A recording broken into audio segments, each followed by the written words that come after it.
telespectadores, estamos aqui para discutir novamente as agruras e as tristezas da nossa economia e sempre tem muito assunto e hoje, especialmente hoje, é um dia muito especial. Talvez a gente recupere um pouco da esperança, talvez os agentes econômicos como os empresários pensem um pouquinho mais positivo a respeito das suas expectativas e talvez os investimentos voltem. E com a volta dos investimentos, se Deus quiser, teremos a volta do emprego também. Hoje nós gostaríamos de discutir um assunto que também passa por todo esse ambiente aí, que é a questão de orçamento público, das contas públicas. E todos nós sabemos o que tem ocorrido nesses últimos anos, uma série bastante grande de abusos, né?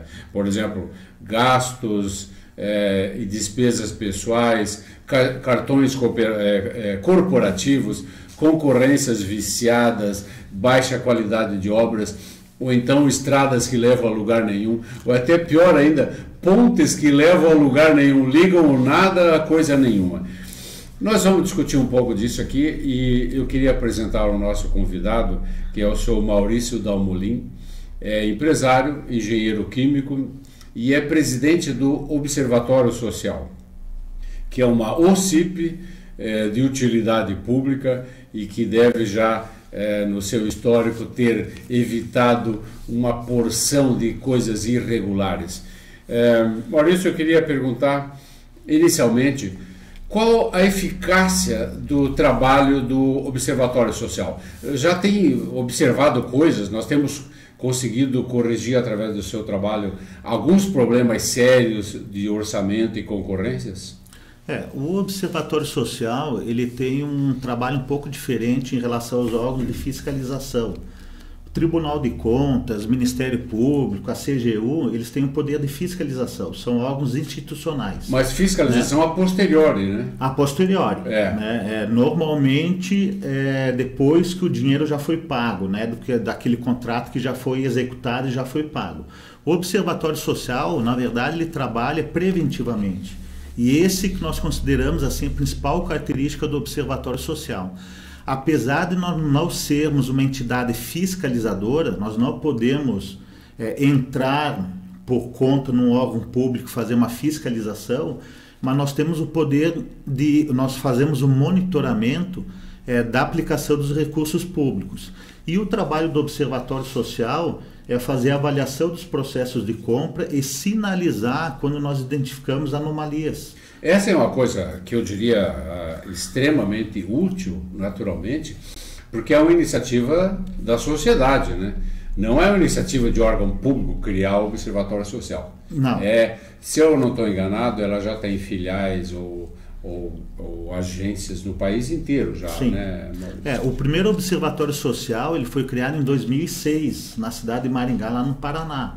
E a ideia deu tão certo que ela se divulgou para o Brasil inteiro e hoje no Brasil nós somos mais de 100 observatórios sociais. No estado de Santa Catarina passamos já de 16, né? E vários municípios estão em processo de implementação. E a metodologia ela é muito positiva. Inclusive essa metodologia aplicada pelos observatórios sociais, ela foi premiada pela ONU no ano 2009. Que tipo de coisa você já detectou, você tem detectado usualmente? Os processos de compra dos órgãos públicos, existem algumas modalidades, né? Então existem os pregões presenciais, os pregões eletrônicos, existem compra através de carta convite e alguns outros métodos, né?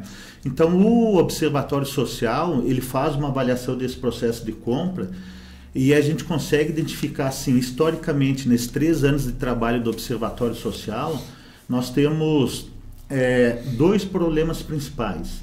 Primeiro, questão de sobrepreço, né? Vários itens cotados nos processos de compra, nos editais de compra, com preços muito acima dos preços de mercado. Mas como que ocorre isso se é uma concorrência, né? E, quer dizer, existem várias empresas concorrendo com preço, né? Sim. Como é que ocorre isso? Você acha que existe aí um conluio, digamos assim? Nessa questão de preço, tudo parte do preço inicial que o órgão público coloca no processo de compra, informando qual é o preço máximo que ele paga. Entendi. Só que esse preço máximo, algumas vezes, repetidas vezes, está muito acima do preço do mercado. Então a gente começa a avaliar o processo de compra do órgão público. Está falhando, porque o órgão público ele tem que fazer uma cotação de mercado, pedir orçamento para os fornecedores e, em cima desse orçamento, estipular qual é o preço máximo que ele paga. Só que nós temos alguns casos que nós identificamos que os preços são 10, 15, 20 vezes acima do preço do mercado. Então, esse início do processo de compra do órgão público começa errado, porque a pesquisa de preço deles está falha.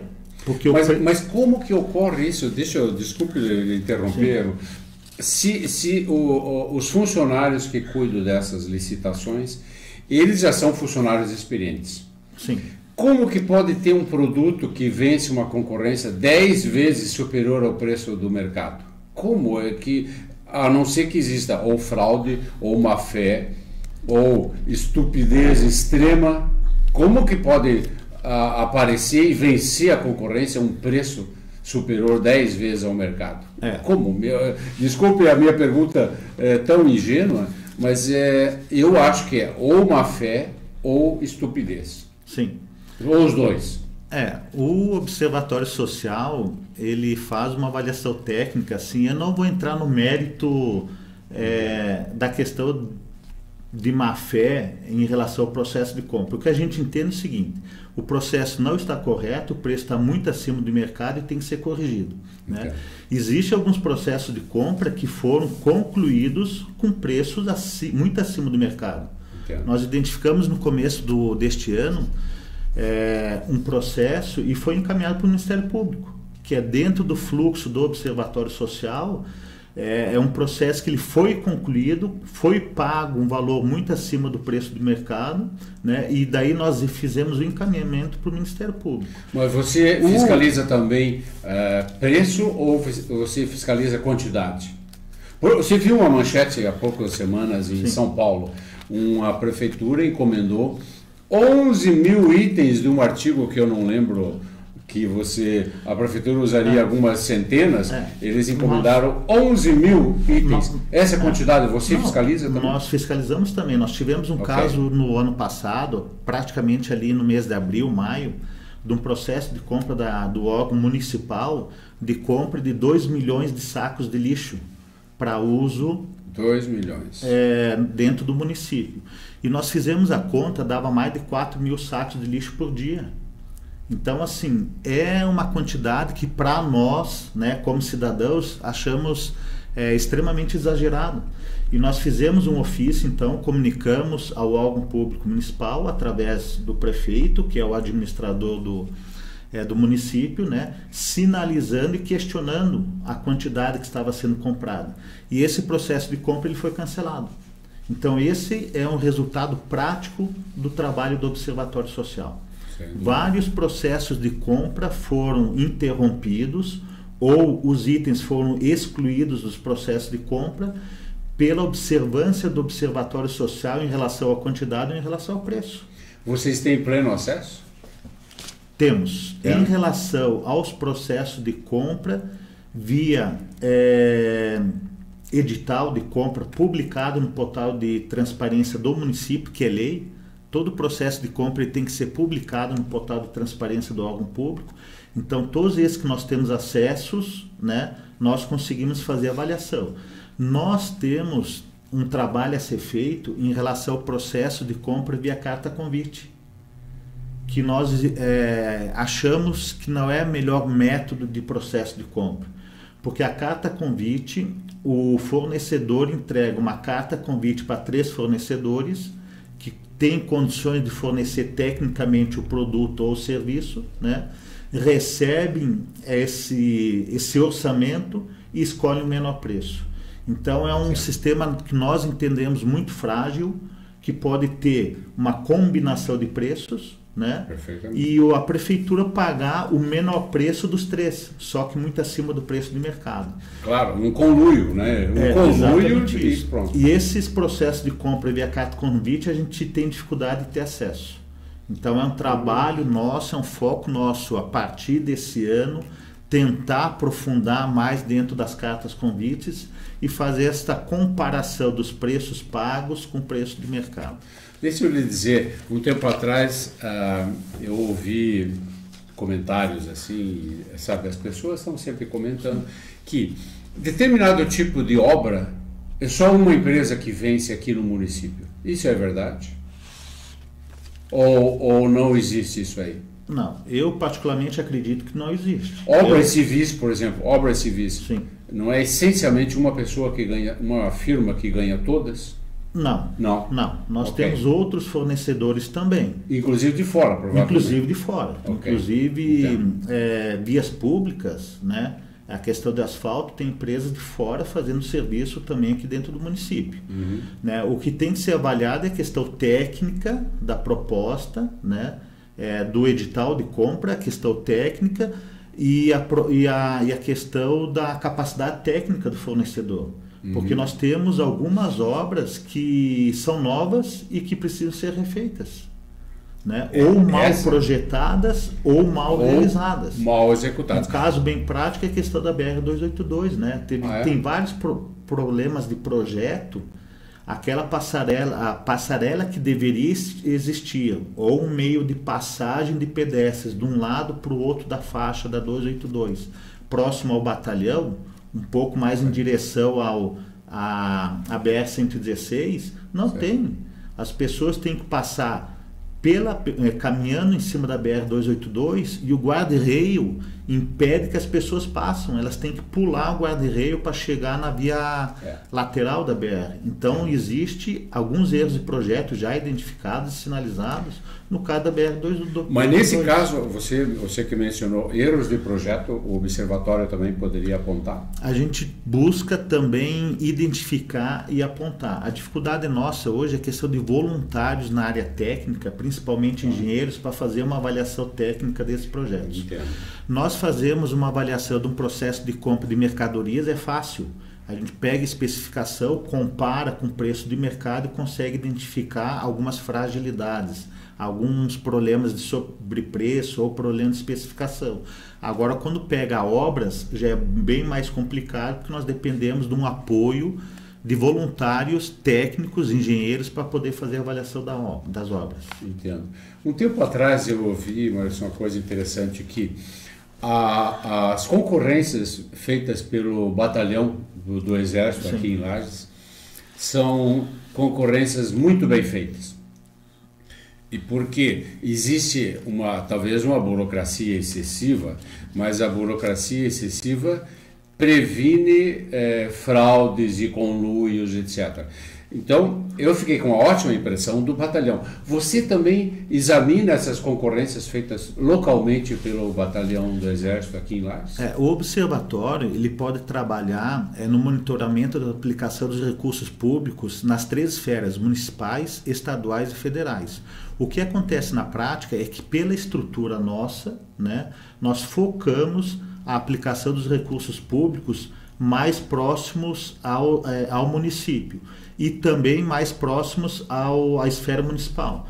Né? Então, assim, nós não entramos ainda na avaliação de aplicação de recursos públicos federais como regra e também inclui dentro desse grupo a questão do processo de compra do batalhão.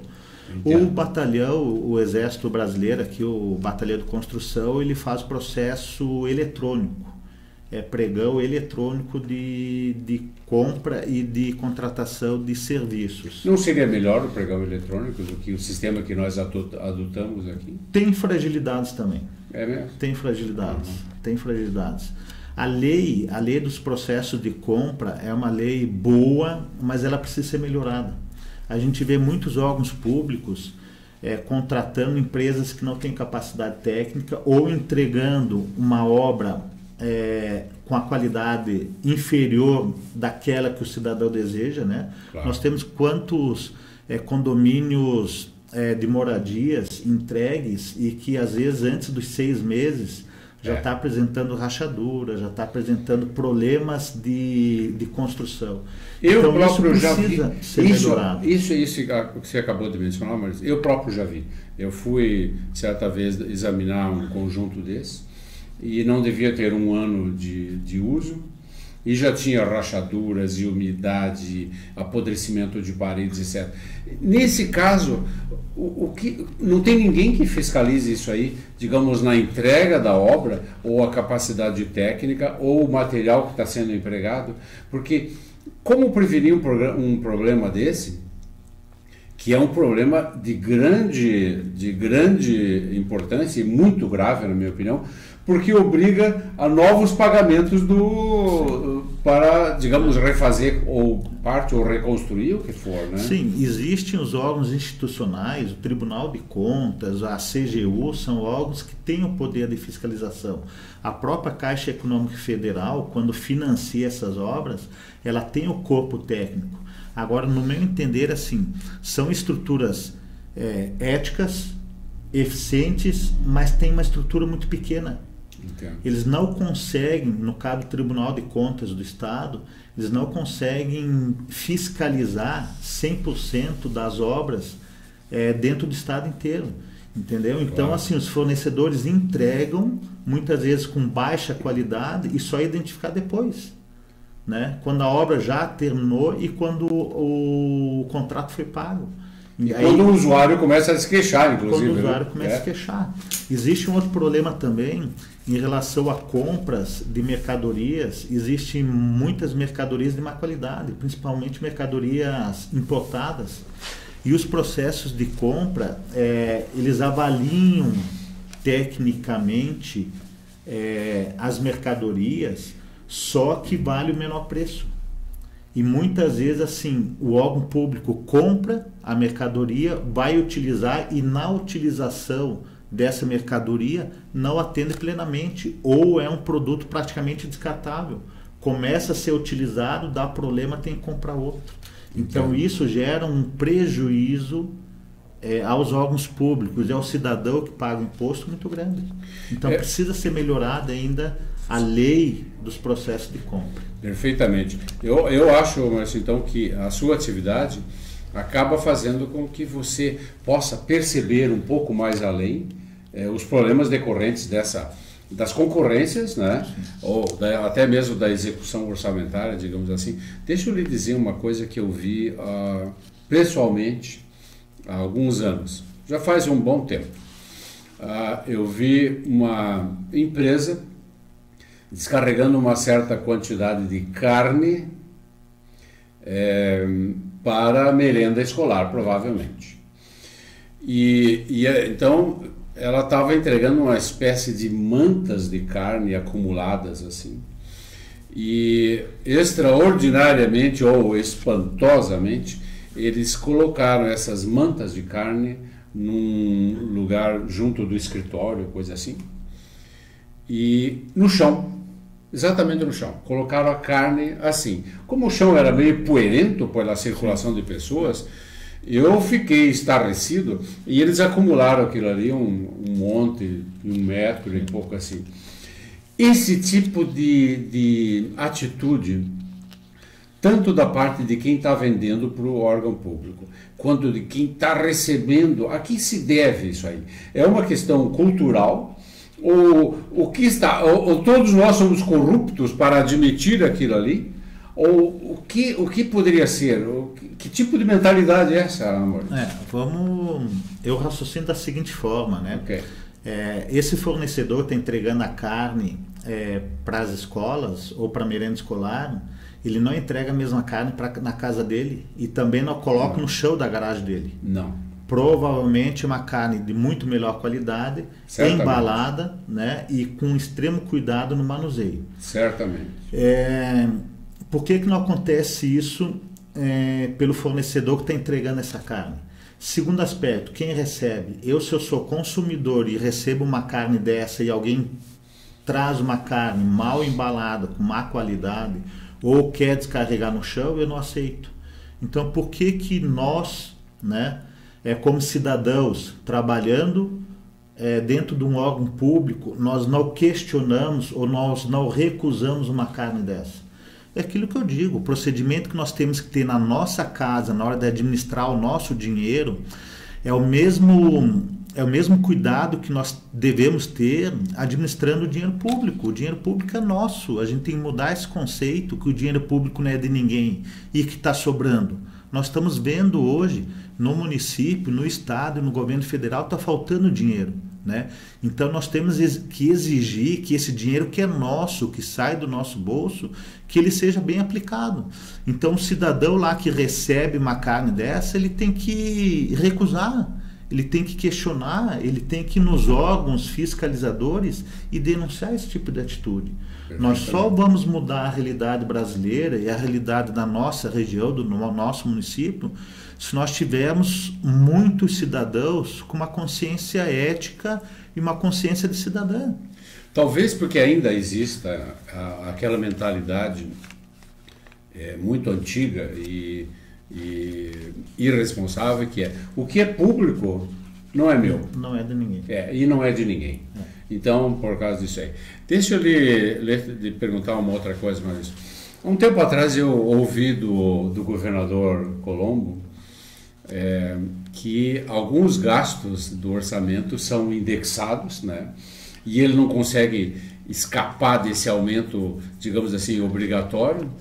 E essas coisas também ocorrem naturalmente na área federal, numa escala bem maior, provavelmente.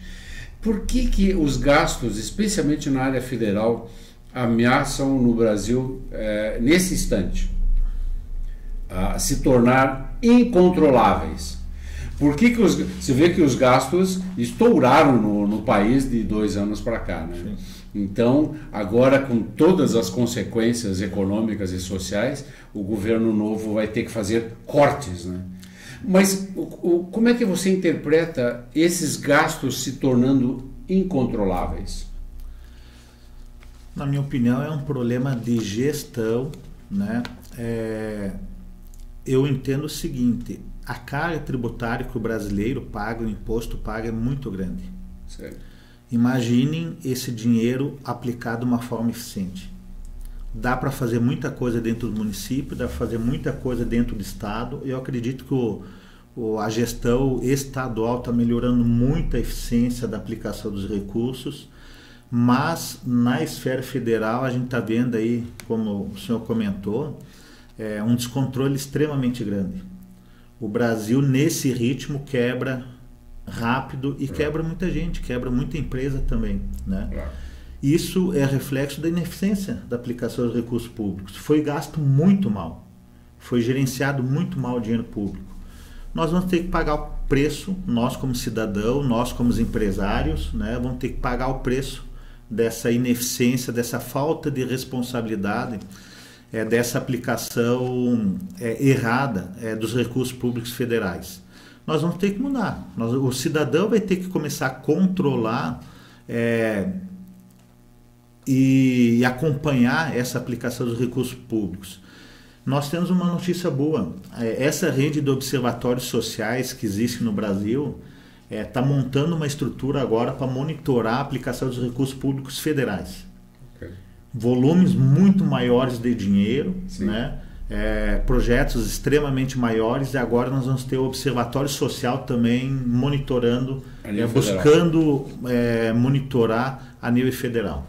Mas haveria a possibilidade disso ser, digamos assim, autossuficiente? Porque alguém vai ter que pagar esses custos todos de deslocamento, de trabalho, etc. Não, nós temos muitas entidades no Brasil inteiro que estão mantendo os observatórios sociais. Nós temos muitas empresas também que estão ajudando a manter o observatório social, e tem muitas pessoas físicas, muitos cidadãos que entenderam o objetivo e a seriedade do observatório social, que está lá contribuindo mensalmente. Algumas entidades com valores maiores, outros com valores menores, mas nós estamos conseguindo fazer o nosso trabalho. Na esfera federal também vai acontecer. Essa é uma boa notícia. Deixa eu lhe propor uma questão que nós economistas nos preocupamos, que é o seguinte: quando o governo é obrigado a fazer cortes no orçamento, o que ele está fazendo? Ele está reduzindo, através da redução desses gastos, ele está reduzindo a renda do setor privado, certo? Ora, se esses gastos, como nós estamos nesse instante agora, eles são excessivos e o corte tem que ser realizado de qualquer forma. A questão aí que eu queria saber a sua opinião, Maurício, é o seguinte: se esses gastos forem realmente efetivados como deve, eles reduzem a renda do setor privado e eles aumentam a recessão.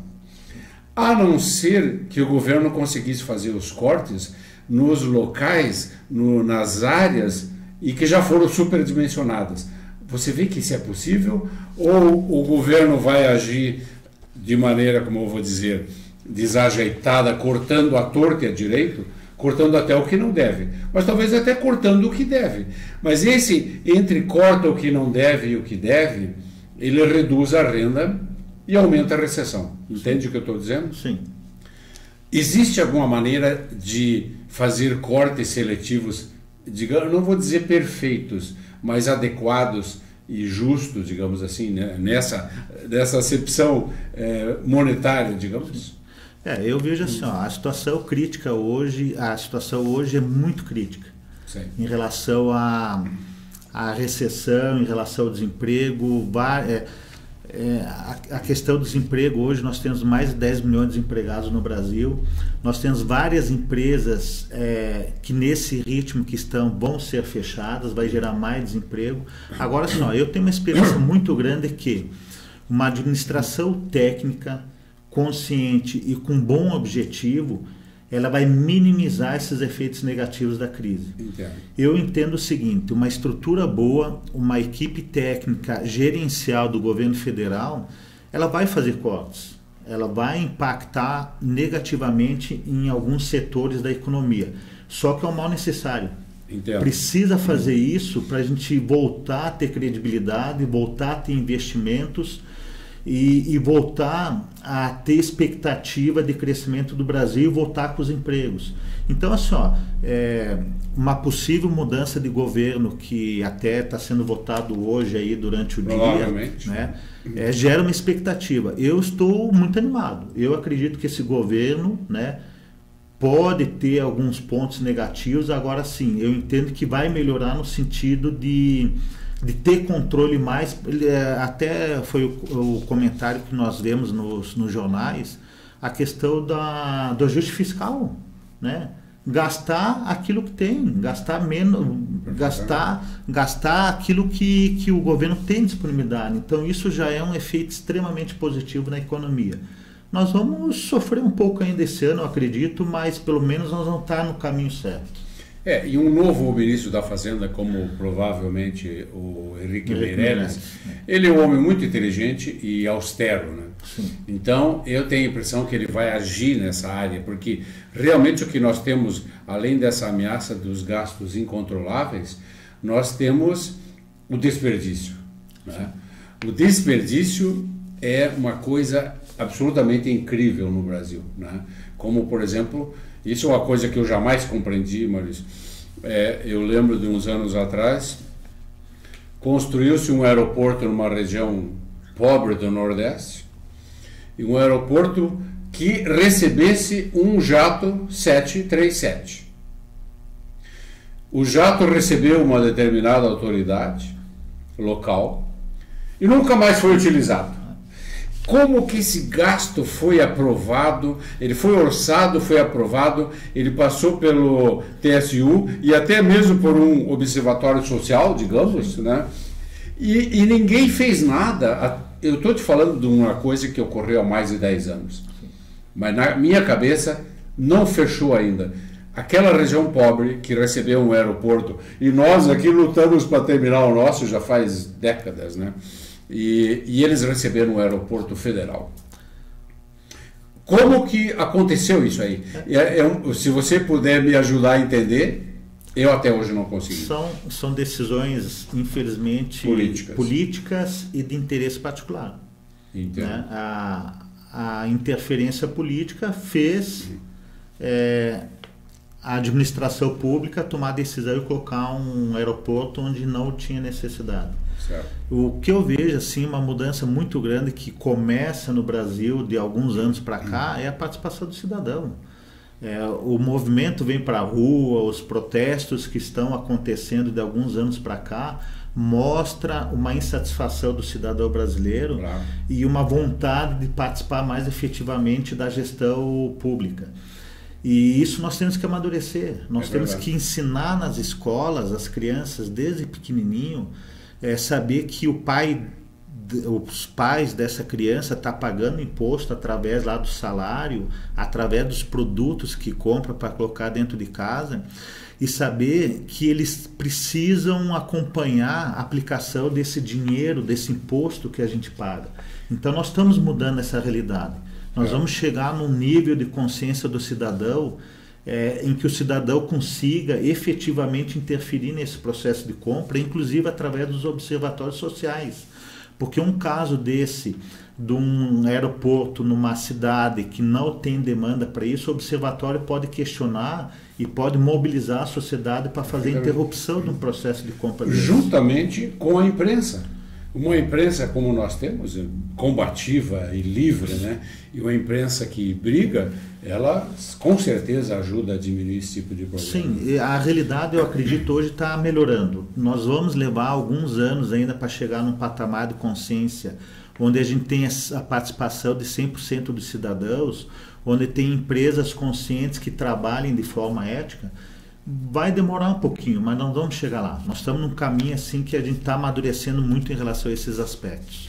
Eu teria, dado o tempo decorrido, Maurício, eu teria uma pergunta a mais, que é uma pergunta dependente de opinião pessoal. Você acha que a política de gastos sociais que nós executamos até agora, quer dizer, não estou manifestando nenhuma oposição, mas essa tentativa de aumentar cada vez mais os gastos sociais acima da inflação, por exemplo, mesmo num ambiente de déficit público, seria uma medida necessária do ponto de vista econômico e social, ou é simples medida populista? Porque você está olhando os orçamentos e os gastos orçamentários, então talvez você tenha uma visão um pouco diferente, por isso que eu estou fazendo essa pergunta, né? Eu vou responder como senhor, como cidadão, não como presidente do Observatório Social. Claro. De 3 anos para cá, eu estou vendo muita má aplicação de recursos públicos para fins políticos. Para fins políticos. Né? E com prejuízo muito grande para o cidadão. Claro. Nós temos que mudar essa realidade. Você está falando então do populismo, então? Isso, exatamente isso. Ok. Eu gostaria de agradecer muito aqui a presença do senhor Maurício Dalmolin, que é presidente de uma OCIP, o Observatório Social, cuja utilidade social, e nós não temos a menor dúvida, inclusive nós queremos elogiar sempre uma instituição como essa. E eu gostaria de convidar você, Maurício, para as suas palavras finais, por favor. Eu gostaria, sim, imensamente agradecer a possibilidade de participar desse programa e divulgar os trabalhos do Observatório Social e convidar os cidadãos de Lages a conhecer a estrutura do Observatório Social. Nós trabalhamos lá de forma voluntária, o Conselho de Administração são pessoas apartidárias, não tem envolvimento político nenhum, ninguém tem interesse político nenhum nesse trabalho que vem fazendo e somos totalmente voluntários, não temos remuneração com isso. Então que os cidadãos de Lages passem no Observatório Social, fica ali na Rua Quintino Bocaiúva, número 61, pertinho do terminal, em frente à Livraria Serrana, na sala 21. Vá lá, conheça o Observatório Social e se identificar com o trabalho, com os objetivos, que seja voluntário. Okay. Qualquer cidadão pode chegar na internet, no portal do município, dar uma estudada, conhecer os processos de compra, ajudar o Observatório Social a fazer o trabalho dela. Então conheçam o Observatório Social e sempre apoiem o trabalho que nós viemos fazendo na cidade de Lages. Excelente. Maurício, muito obrigado mais uma vez e eu gostaria de agradecer também a presença e o interesse seu, telespectador, e gostaríamos de convidá-los a todos, estudantes, meus amigos empresários e estudantes interessados em economia que estejam aqui para o nosso próximo programa. Um grande abraço.